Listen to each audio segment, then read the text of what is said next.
And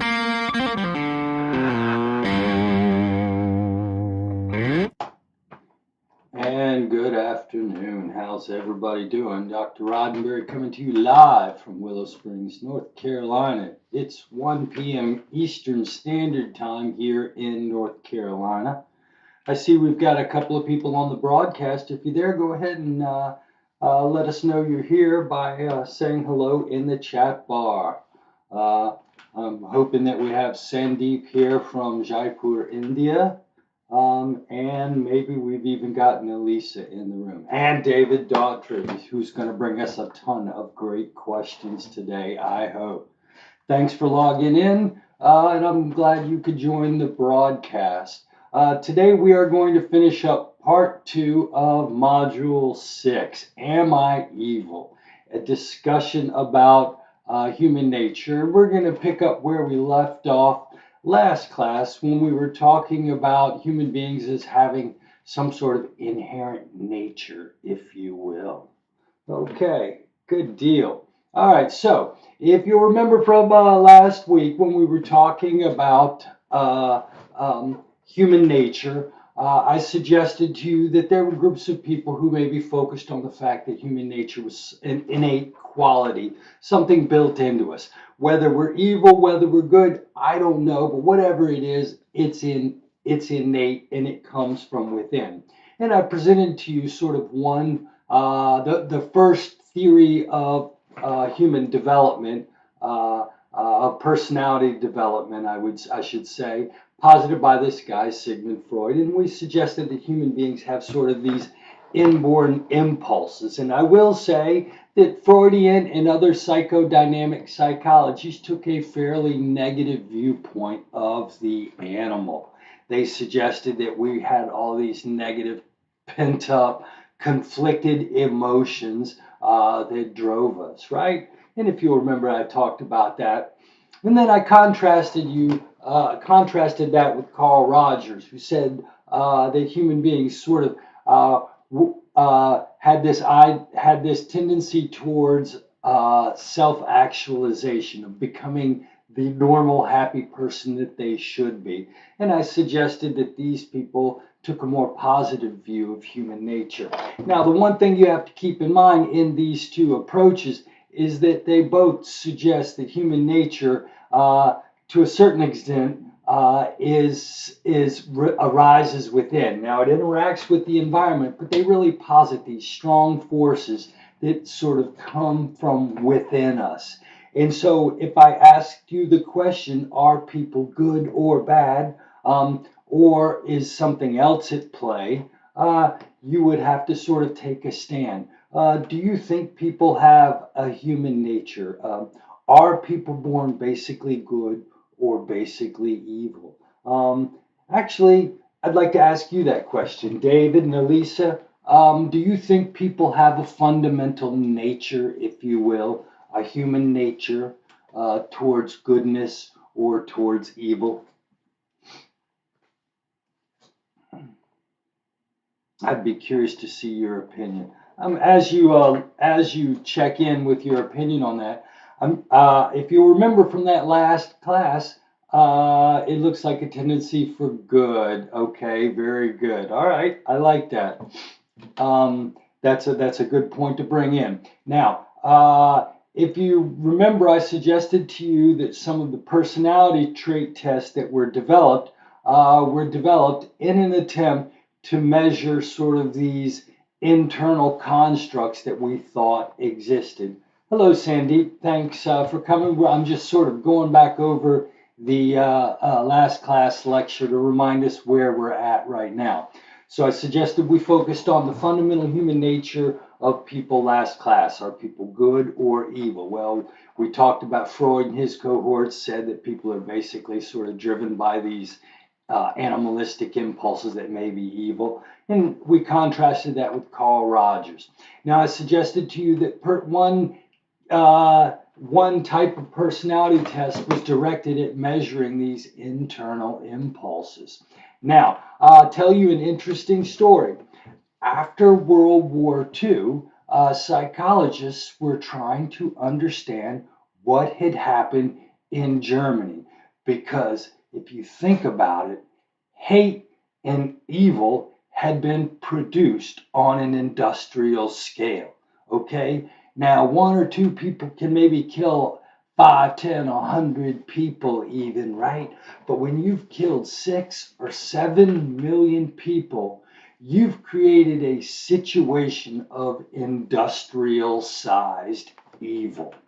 And psychologists were completely blown away by this and interested in understanding what had happened on an industrial scale that had allowed people to methodically exterminate 7 million human beings. That was a very important question for psychologists. Now, one of the first people in the race was this guy Theodore Adorno. Now, I present this only to set up today's lecture. This personality test really hasn't generated a lot of research. It may not even be a personality construct, but it proves a point to me, for me today. This guy, Theodore Adorno, thought that there must be some sort of German characteristic, some sort of authoritarian characteristic that could be used to explain what had happened to Germany. So the first thing he wanted to do was to develop a test, a theory in a test. And he developed this theory of authoritarianism. And if you see behind me, you don't have to learn them for class, but they're just some statements that represent a theoretical belief about what the characteristic of authoritarianism is. And this guy, Theodore Adorno, developed a test to measure people's level of authoritarianism. Now, the upside is this test never did demonstrate any validity to the notion that German people were somehow flawed, that there was something wrong with the German culture. So here we are, post World War II. We've got 7 million people slaughtered, and our best explanation, the F scale, doesn't work. What exactly is it? What could possibly go wrong that might cause that? Something must be wrong with these people. Doesn't that make sense to you? Something has to be wrong. Can anybody give me an idea what exactly caused the German people to accept and adopt and embrace this this machine that slaughtered millions of people based on some sort of characteristic? Does anybody have a theory for how that could possibly happen? Right? The question is, we're left trying to understand what could possibly go wrong. We conformity. Oh, there we go. David Daughtry, I'm glad you mentioned the word conformity because that's exactly what we're going to talk about today. Now, before we get to the conformity researcher that tested this hypothesis, I'd like to talk to you a little bit about this thing called social influence. Social influence is something you can't see, you can't taste, you can't touch it, but it's that magnetic power that draws us together as a group animal. If you've ever seen a group of animals, a swarm of birds, or a school of fish, you will notice that all of those organisms move in very coordinated behavior. If you look at wolf packs or families, groups of gorillas, what you will find is that there is power and force and influence that is conveyed between people. This magical stuff we're going to call social influence, okay? And we're going to talk about a practical application of a little bit. But what I want to do is introduce you to two very famous studies related to social influence that were done. Well, actually, Sharif study was done in the 30s, and Solomon Ash's study was done in the 50s. But let me tell you about a couple of interesting studies. There's this neat effect that people's sensory system has called the autokinetic effect. I don't know if you've ever been in a completely dark environment that is just pitch black. And if you see a light in that environment, since there are no other visual cues and the human being's head moves around a little bit, a point of light in a completely black environment will appear to move a little bit. Now, the neat thing is when you've got light, you see the rest of this, you judge the point of light based on the other things in the environment, and the light doesn't seem to move. But there's this real oddity of the visual system that when you don't have a frame of reference, a point of light's going to move. This is called the autokinetic effect. Nothing spectacular, it's just that your head moves and the image moves around on your retina and you don't have any stabilizing clues.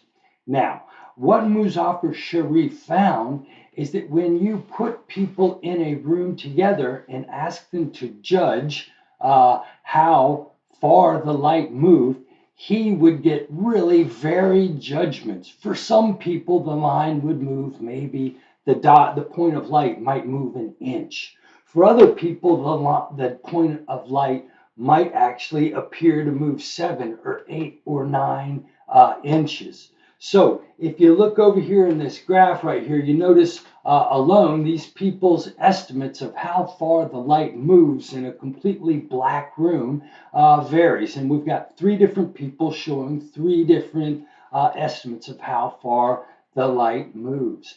Now, the interesting thing Muzaffar Sharif demonstrated is that if you put these people in a room together and have them to start making these judgments multiple times, you will notice that their estimates of how far that light is moving will begin to get more similar and similar.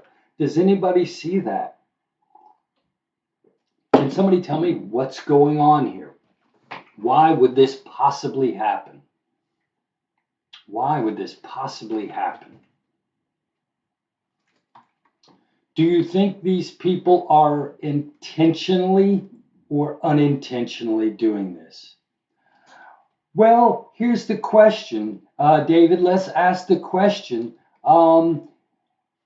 If you can't make a judgment based upon, if you don't have an objective frame of reference, do you think maybe you might be wrong?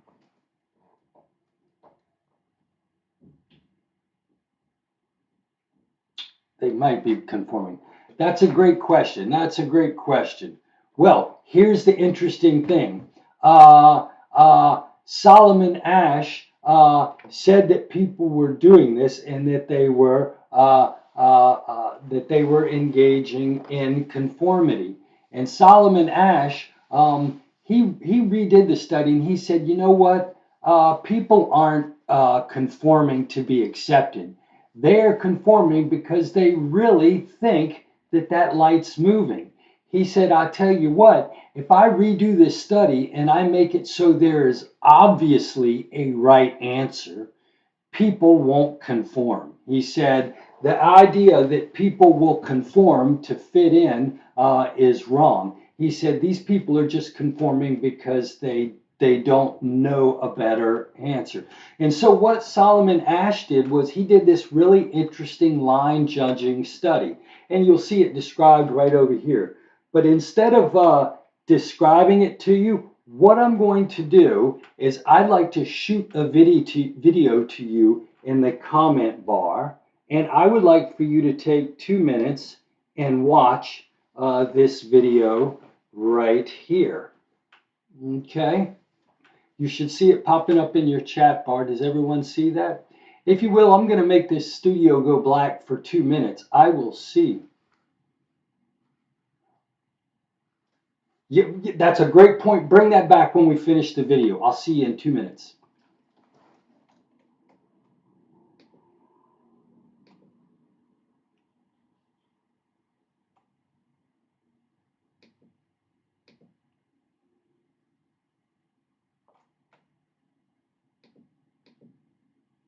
The participants are actors, and he's the only person taking part in the real test, which is actually about group conformity. Please begin. The experiment you will be taking part in today involves the perception of line length. Your task will be simply to look at the line here on the left and indicate which of the 3 lines on the right is equal to it in length. So, for example, the actors have been told to match the wrong lines. The volunteer will be monitored to see if he gives the correct answer or if he goes along with the opinion of the group and gives the wrong answer. In the first test, the correct answer is 2. 1, 1, 1.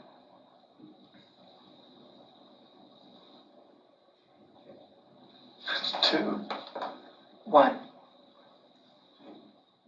Once again, the correct answer is 2. 3, 3, 3,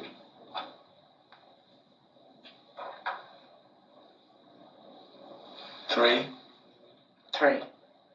The ASH experiment has been repeated many times, and the results have been supported again and again.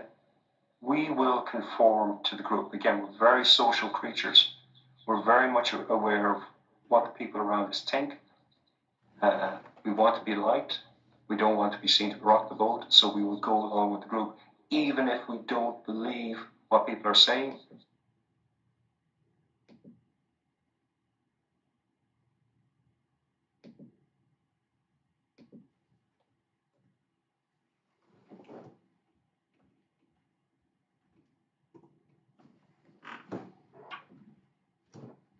Okay, come back to me when you're finished.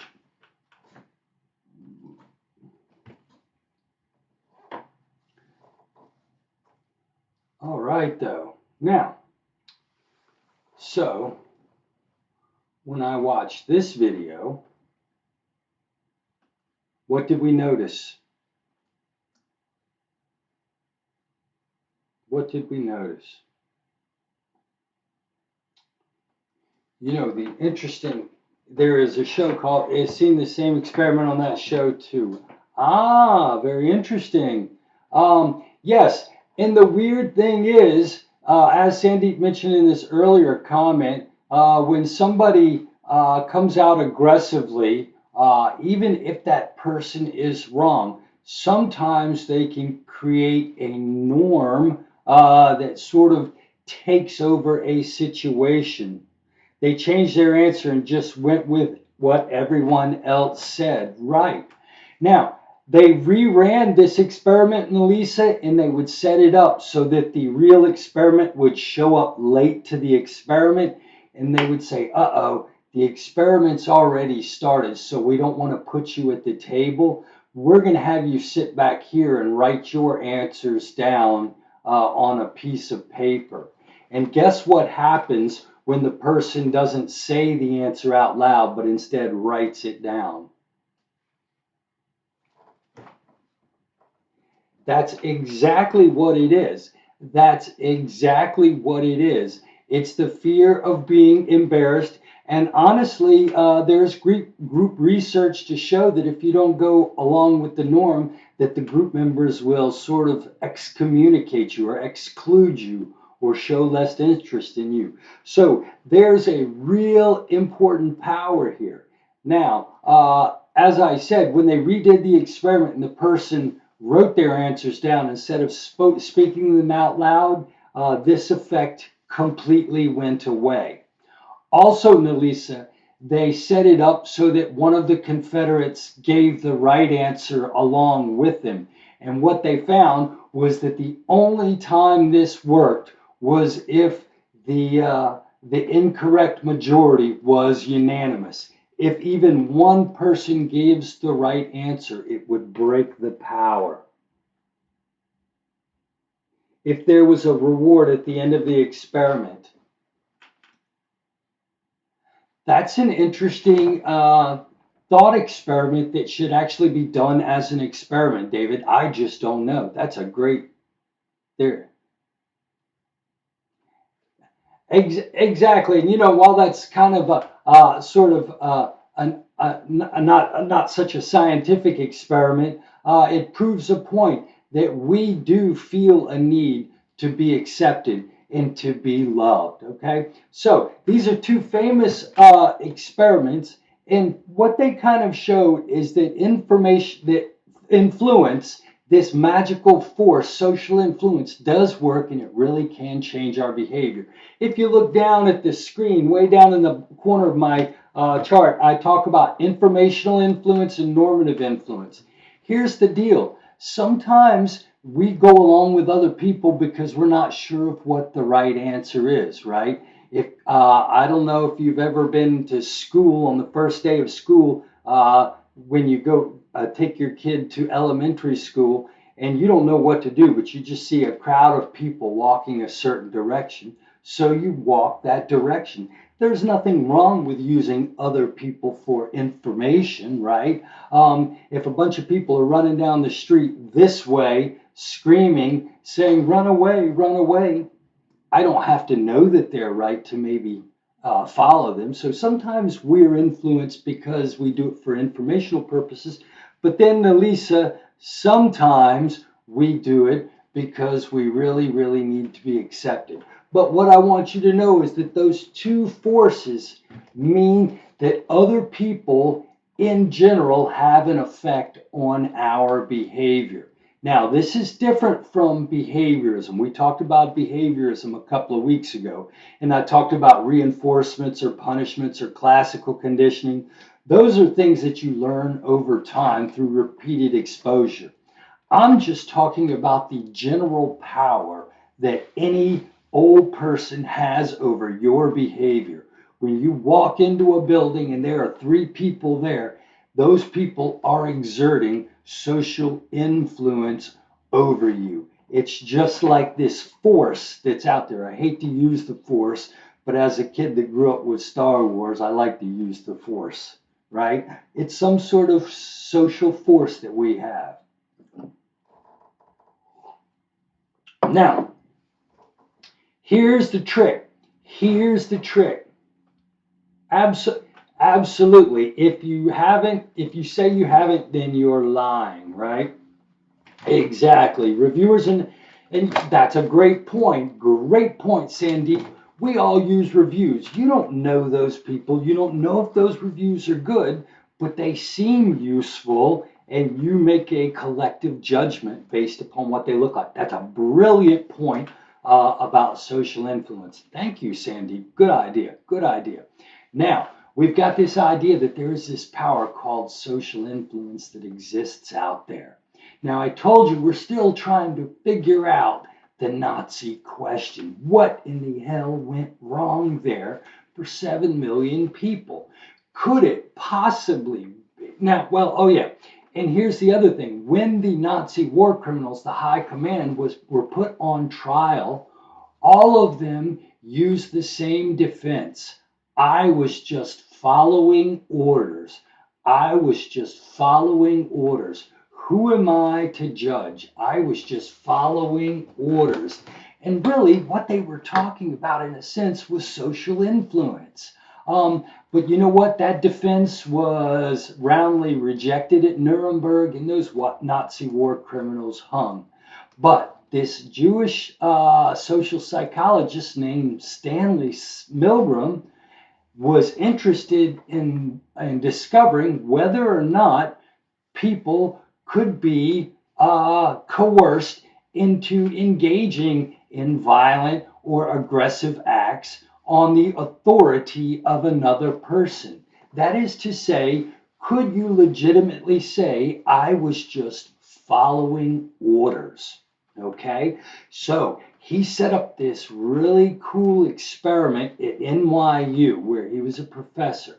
And and you know what? Instead of telling you about it, what I'm going to do is I'm going to let you watch a short 2-minute video showing actual footage of this experiment. But it involves bringing a person into a lab and coercing them into thinking that they are hurting another person. Watch this video. I will see you in 2 minutes.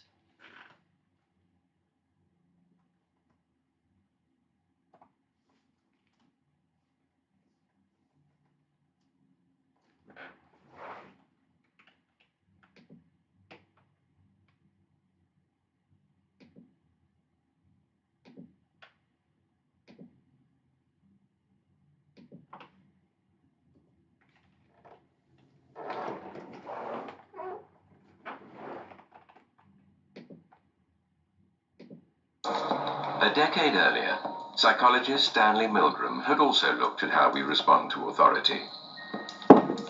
In order to understand how people were induced to obey unjust regimes and participate in atrocities such as the Holocaust, he set up an experiment. Volunteers were told they were taking part in scientific research to improve memory. Would you open those and tell me which of you is which, please? Teacher. Where?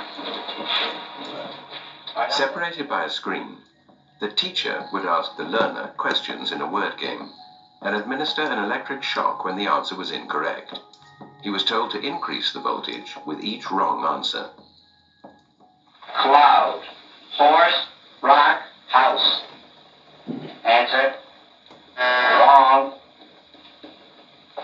150 volts. Answer. Horse. Experiment. That's all. Get me out of here. Get me out of here, please. Continue, please. Go right ahead. I refuse to go on. Let me out. The experiment requires you continue, teacher. Please continue. Participants didn't know that the learner was really an actor and the so-called shocks harmless. You're gonna get a shock. 180 volts. Ow. I can't stand the pain. Let me out of here. Can't stand it. I'm not gonna kill that man. I mean, who's gonna take the responsibility if anything happens to that gentleman? I'm responsible for anything that happens here. Continue, please. All right, next one. Slow. Walk, dance, truck, music. Two-thirds of volunteers were prepared to administer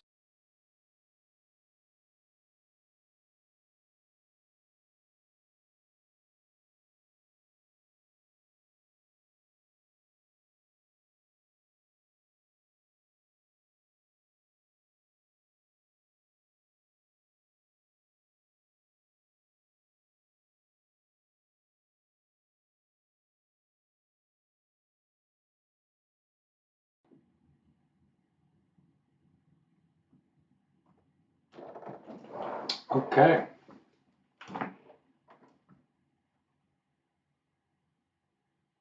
Let's see how we're doing. I'd like to welcome you back. And so, as the video suggested, Stanley Milgram was interested in asking the question, was it possible for a regime, a group of people, to use their authority to cause other people to harm individuals? Now, before he ran this experiment, he asked all of the social science experts in the field, he asked them all what percentage of people would go all the way up to the severe shock level. And the general consensus among authorities was that only 1% of the population, the psychopaths, would go all the way up to the highest level of shock. And what Stanley Milgram actually found is that two-thirds of the people were willing to go past. If you look at this picture down here, slight shock, moderate shock, strong shock, very strong shock, and then you'll see it's intense shock, and then it goes to double X shock, all the way up to 450 volts, right? And the weird thing is, he said it so that the learner would go quiet towards the end of the experiment, and the teacher was told that silence represented an incorrect answer. So even after this person's quit responding, the teacher is still hitting him with electric shocks. He wanted to check if the guy was all right, but did you notice he was powerless? Was he an evil guy? He wasn't really an evil guy, was he? He was just powerless in a situation where he felt like he could not say no. Now, if you'll notice over here, it says situational factors did affect compliance. When they moved it off of the college campus into an office down the street, it didn't work. When they used an assistant learner it didn't work as well. When the experimenter didn't wear the white lab coat, it didn't work as well. And so there were situational factors, if you will, that affected the person's compliance. But he wasn't evil, but he was put into a situation where he felt like he had to do something. And so what Stanley Milgram demonstrated, Nelisa, is he demonstrated that evil is something that can be created in by social situations that create these compliance pressures, if you will. You know, that's a great question. Does competition and difficulty of life exacerbate this point? That's a great.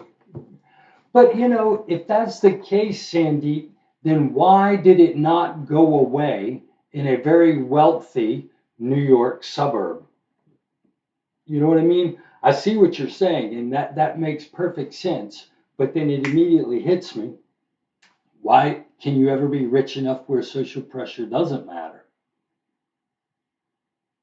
Great question again, but let's move on. Now, now, you might ask the question, is it the people who are in charge of the system that causes the systemic breakdown? Or is it the system itself? And do the people who are put into the role of oppressor, does that happen because they are adopting a role or a situation, right? So we might ask our question, okay, we know that the rank and file people in the Nazi movement were probably pushed and forced into doing this through compliance. But the forcers and the pushers, were those people themselves evil, or did they find themselves in a situation that caused them to be evil? And I agree with your point, Sandeep, but do the thought experiment and take it all the way up to a world where that pressure doesn't exist. Let's say it doesn't exist in the richest parts of New York. Would that mean this effect would go away? Is this effect born out of need? But that's a side argument. I'm sorry, I shouldn't even waste our time talking about that. Great point, though, Sandy. All right, but here's the question we can ask. Most of the experiments only happen, oh, ouch, ooh, ow. Sandeep is absolutely correct. He sticks the scientist's fork right through psychology. I would say that psychology is at the very least Western, it's European and American. And you know, Sandeep, there are a group of people who point that out and are working to build coalitions to change that. Now, I will admit there are, it's mostly the wealthy countries. There are a lot of countries doing research, but you're right, it's mostly the wealthy Western cultures. Great point, great point. Okay, so Phil Zimbardo's experiment. Here's what he did. He built a system and randomly put people into it to see what would happen. So he built a prison in the basement of his psych department. It's kind of a mock prison, but he had some broom closets that could be locked, and he put cots in them, and he had a little hallway, and he put a desk and made that like the sergeant's area. And, you know, he would put little signs on it that made it look like a little mock prison. So this guy, Philip Zimbardo, built a mock prison in the basement of the psych department. And what he was going to do is he was going to take a group of healthy undergraduates, recruit them to be in his experiment, and he was going to divide them into prisoners and guards and send them into this mock prison for 2 weeks to see what happened. All right. And so he took a group of 18 psychologically healthy male students. They all went to psychologists and did the personality tested. None of them had any psychological problems, no depression, no anxiety, no psychosis, nothing like that. So they were completely fine at the beginning of the study. He randomly assigned half of them to be guards and half of them to be prisoners. Now, the neat thing was he actually got the campus police to help him out. And on Saturday morning, he rolled up to each of the 9 prisoners' houses and had the police arrest them, pat them down, cuff them up, throw them in the back of a squad car, and bring them to the prison where they were given brown prison overalls and these overall looking kind of, I shouldn't say brown, but these overalls. And the other the other half, the other 9, were given cop uniforms. And if you see this picture down here, you notice the cops were all given sunglasses to kind of depersonalize them, and they were all given uniforms.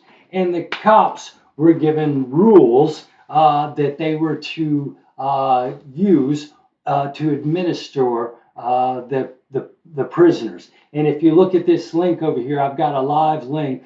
And Sandeep, you don't have this PowerPoint, but if you want this link, I can get it to you.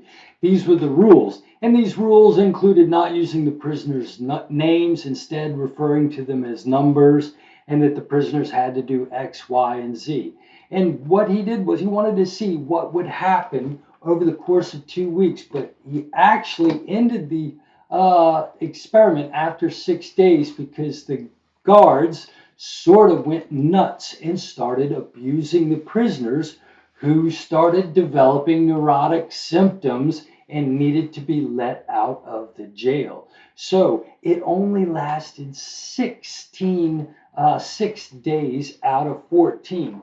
Now, I remember learning about this in the early 90s as a graduate student. And if you actually, there is footage about the Stanford prison experiment.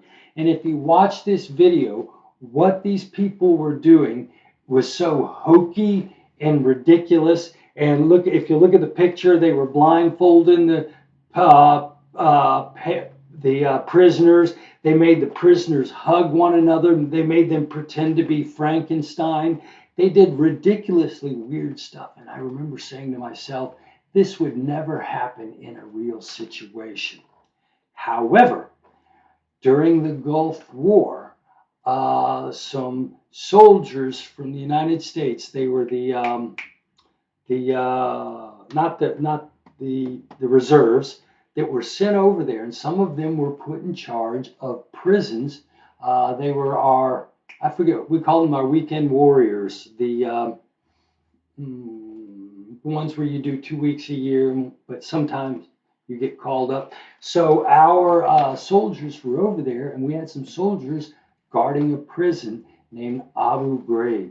And it turned out that those guards, who didn't have any experience, they didn't have any military, they didn't have any combat experience necessarily. They had just been brought over there to guard this, to man this prison as guards, and they wound up really abusing the prisoners and doing ridiculous and crazy things to them. In fact, if you look at this picture right underneath me, this is not from the Stanford prison experiment.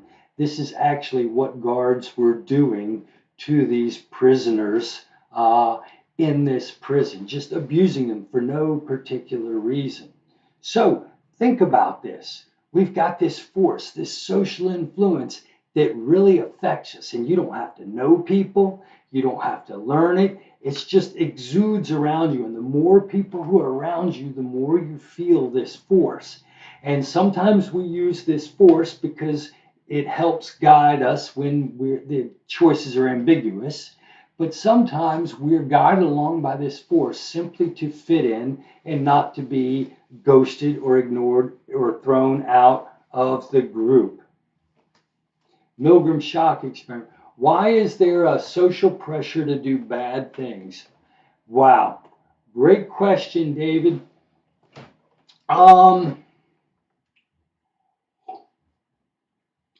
There is something known as group polarization. I don't know, David, but here's one idea.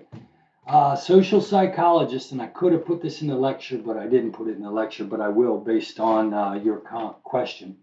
Psychologists have found that if you take a group of people who have a generally similar opinion and put them in a room together and let them talk, they will all become more extreme in their agreed upon opinion. So I can take a bunch of conservative Republicans, and Sandeep, I'm talking about America. I can put a group of Republicans in a group in a group together, and they will become even more conservative. I can do the same thing with a group of liberals or Democrats.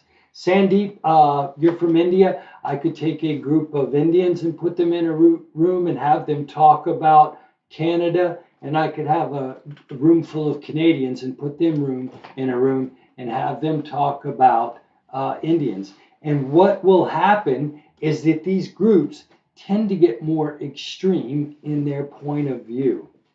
An echo chamber of opinions you agree with reinforces your belief. Absolutely. Absolutely. And that's what's wrong with the world right now. Social media learns and uses your preferences to guide and sort of craft your virtual experience. So if you show social media that you like this certain thing, they're going to point you in groups who are similar. And so we don't have to learn how to be around similar others. And the more time we spend in these echo chambers, the more hyped up and extreme we get in our opinion. That's known as group polarization. It's actually in your textbook if you want to read about it. But that's an interesting point too. All right. So really, let's think about this. On last class, we were suggesting that people were animals built up inside with these pressures, or angels built up with these growth desires in them. But Stanley Milgram and the social influence people showed that really what we are is a group animal. And sometimes the situation can create things in us that allow us to do things and be things that aren't who we are. And so one of the lessons I would take away from this, and I would always tell you, anytime you get excited about something that a group of people is doing, you probably need to stop and check yourself. Anytime you're agreeing with a lot of people and everything you see agrees with you, you should stop and check yourself. And I think we should always be checking ourselves to make sure that we're not being swept along, because this pressure can just, it can be instantaneous. It can grow over you without you really knowing it. And suddenly you're doing something that you never thought you would do. I don't know about you, but I did tons of things in high school that were not good, that would have disappointed lots of people. And I did these things to be accepted by the group of teenagers that I was around. Some of you may have shoplifted. Some of you may have drank a beer or smoked cigarettes or done drugs. You may have done things or stolen something. You may have done something just because your friends were there daring you to do that. Okay? Now, here's the weird thing. Sometimes they have got too much freedom. Well, that's a large question outside the scope of this class, but we could certainly talk about that, Sandeep. Let's talk about, there is one weird situation in which group pressure actually causes us not to behave. And it does it in it sort of causes us not to be helpful. If I ask you the question, would you rather get hurt in front of one person or hurt in front of 100 people? You might say, wow, I'd rather get hurt in front of 100 people because there would be 99 more people who could potentially provide help to me. But the weird thing is, the more people that see an emergency, the less likely any one of those people is actually going to help. This all boils down to a very famous murder in America, Sandeep. I'm being very cultural here. Back in the 1960s, a young lady was murdered in an apartment complex in the city of New York City, while 38 of her neighbors must watched from their apartment building. She was in the courtyard of an apartment building, and they know that 38 people were home at time, and she screamed for about a half an hour as this guy stabbed her to death. 38 people saw her die, and not a single one of them helped her or called the police until after the person had killed her and left. Now, the newspaper said this is the end of the world. Holy cow, this is how bad and horrible American cities have become. But again, social psychology comes in and asks the question, wait a minute, what if this is something that happens in group settings? And a fellow named Bibb Latané and John Darley studied what they named bystander apathy, which is the pressure of multiple witnesses in an emergency situation, which actually decreases people's willingness to help. Now, I've got one more video I'd like to show you today. Let's talk about it after we watch it real quick. So I'm sending it to you through the chat bar. This one's a little bit longer, 3.5 minutes, but I'll see you at 1:50 exactly, and we'll start again, okay, and finish up class. There you go. See you momentarily.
I am muted. I'm sorry, I thought I hit the unmute button, but I didn't. Thank you very much.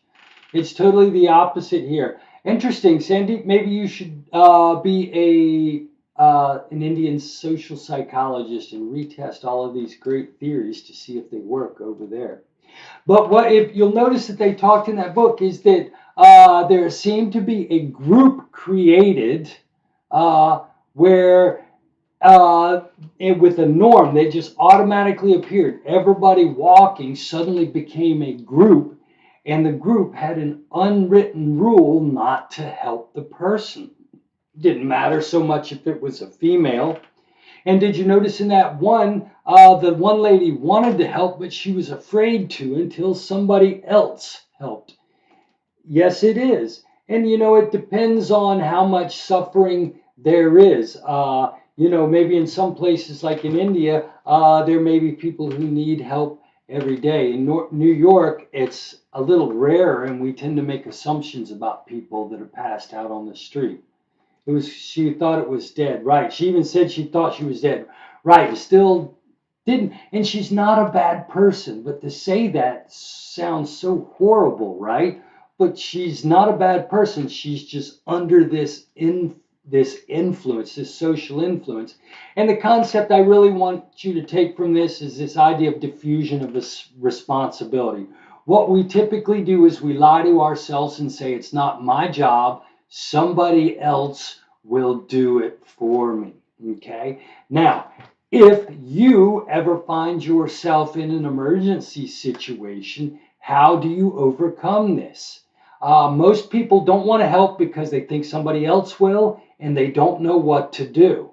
And they're not sure it's an emergency. So what you do is you say, hey, this is an emergency. You, Mr. in the white suit, can you help me by doing X, Y, and Z? So the normal diffusion of responsibility prevents people from wanting to get involved. So to overcome that sense of groupness, you have to break through this diffusion of responsibility and ambiguity by making somebody aware that it's an emergency. They're not going to be wrong. You can help me. You should help me.